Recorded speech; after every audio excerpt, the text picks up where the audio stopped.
ইন্নাস সালাতা তানহা আনিল ফাহশাই ওয়াল মুনকার, নিশ্চয়ই সালাত মানুষকে খারাপ কাজ, অশ্লীল এবং পাপাচার থেকে বাঁচিয়ে রাখে।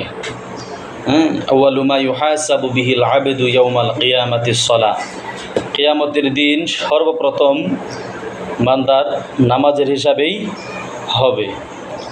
প্রশ্ন থাকতে পারে যে হুজুর, আমি তো 5 ওয়াক্ত নামাজ পড়ি, কিন্তু আমি তো গুনার কাজ করি।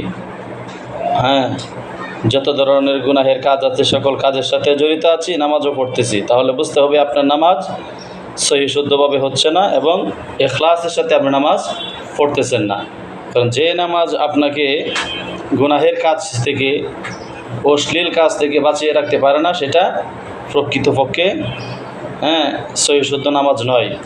আপনাকে নামাজের মতো করে নামাজ পড়তে হবে। আল্লাহ সন্তুষ্টির জন্য নামাজ পড়তে হবে।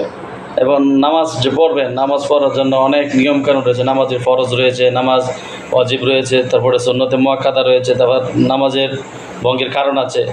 এগুলো অনেক আপনারা জানেন না। তো যার কারণে যান মসজিদে, এই পাতলা পাতলা সূরা দিয়ে ঘন ঘন কয়েকটা ডোজ দিয়ে তারপর এসে পড়ে। তো এইসব নামাজ দিয়ে তো খারাপ কাজ থেকে এবং ফাহেসা কাজ থেকে বিরত থাকা সম্ভব নয়। প্রত্যেকটা জিনিসের সহি শুদ্ধতা আছে, নিয়মকানুন আছে, রুলস আছে। ওই রুলস মতো এবং নিয়মকানুন অনুযায়ী নিয়মকানুন মেনে সুন্দরভাবে নামাজ পড়তে হবে। মন গড়া নামাজ পড়লে কী হবে না? নামাজ হবে না। এখন ফজরের নামাজ, ফরজ নামাজ কয় রাকাত, এটা অনেকেই জানে না। সুন্নত কয় রাকাত, সেটা অনেকেই জানে না। জোহরে ফরজ কয় রাকাত, সুন্নত কয় রাকাত, জানে না। এগুলো জানতে হবে। আমি আজকে এগুলো ক্লিয়ার করে বলে দিচ্ছি, খুব সুন্দরভাবে মনে রাখবেন। এবং মনে রাখলে আর মুখস্থ করলে লাভ নাই যদি আমল না করেন। আমল করতে হবে, ঠিক আছে? আখলিস দীনাকা ইয়াকফিকাল আমালুল কলিল, অল্প আমলেই নাজাতের জন্য যথেষ্ট হবে। সেটা যদি আল্লাহ তাআলা সন্তুষ্টির জন্যই হয়ে থাকে, ঠিক আছে? তো যেটাই করবো সেটা যেন আল্লাহ তাআলা সন্তুষ্টির জন্য হয়, সেটা পরিমাণে অল্প হোক, কিন্তু আল্লাহ তাআলা সন্তুষ্টির জন্য এবং সহিশুদ্ধভাবে করার চেষ্টা করব। আসুন, ফজরের সুন্নত 2 রাকাত, ফরজ 2 রাকাত, জোহরের ফরজ 4 রাকাত, সুন্নত 6 রাকাত। এখন সুন্নত ফজরের জোহরের 4 রাকাত, ফরজের আগে 4 রাকাত সুন্নত পড়তে হয়, তারপরে 4 রাকাত ফরজ, তারপরে 2 রাকাত সুন্নত, ঠিক আছে? ফজরের 2 রাকাত ফরজের আগে সুন্নত আদায় করতে হয়, তারপরে ফরজ আদায় করতে হয়। জোহরের ক্ষেত্রে আগে 4 রাকাত সুন্নত আদায় করতে হয়, তারপরে 4 রাকাত ফরজ, তারপরে 2 রাকাত সুন্নত। আর এই সুন্নতগুলো হচ্ছে সুন্নতে মুআক্কাদা, এগুলো ছাড়া যাবে না। কখনো কাজা হয়ে গেলে পুনরায় আদায় করে নিতে হবে।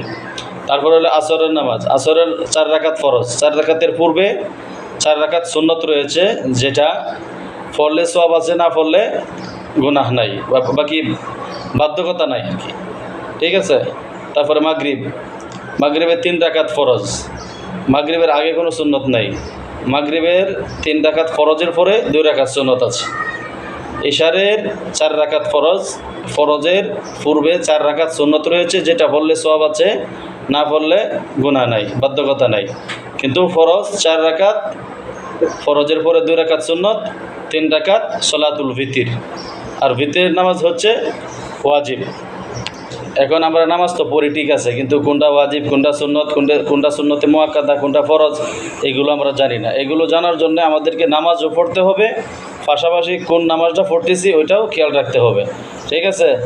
এখন একদিন নামাজ পড়লাম, 7 দিন পড়লাম না, 7 দিন পড়লাম, 1 মাস পড়লাম না, এইভাবে কিন্তু এই নামাজি হওয়া যায় না। আর এই ধরনের নামাজ দিয়া মানে আখেরাতে ভালো কোনো কিছু আশা করা যায় না। এই জন্য নামাজ সবসময় ফরজ, 5 ওয়াক্ত নামাজ সবসময় ফরজ। যে আজকে মন চাইছে পড়লাম, কালকে মন চাইছে পড়লাম না, তো এরকম করা যাবে না। মন করা ইবাদত করলে হবে না, ইবাদত করতে হবে সবসময়, কারণ এটা আল্লাহ তাআলার ফরজ বিধান, ঠিক আছে? এটা আমাদের সবসময় কন্টিনিউ কী করতে হবে?